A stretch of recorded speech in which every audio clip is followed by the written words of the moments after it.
Welcome to Burlap Teachers. Enjoy the video. You start by getting hardware recognized. Plug in your MIDI controller, turn it on, and install drivers if your device requires them. Open FL Studio and go straight to Options, then MIDI Settings. You want to see your device listed.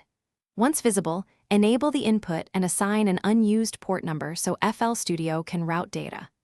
Also set controller type, generic or a specific preset, to map default controls. This establishes communication, so notes and CC messages can flow into a project immediately. Once FL Studio recognizes input, direct that data to instruments. Pick a channel rack synth or sampler and ensure it accepts MIDI from the port and channel you set earlier. For flexible routing, load the MIDI out plugin and match its port and channel to your controller. This lets you send precise messages to VSDs. When you want to play ARM pattern recording or enable auto except for live capture. For control changes, use the wrapper's MIDI learn to map knobs and faders. This links hardware to parameters in seconds. Now finalize workflow.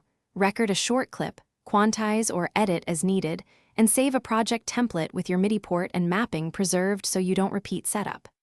If notes stop arriving, verify the OS doesn't block MIDI, check driver conflicts, avoid unpowered USB hubs, and try different cables. If problems persist, reset FL Studio's MIDI settings or restart in troubleshooting mode with third-party plugins disabled to isolate conflicts. That single reset often reveals whether the issue.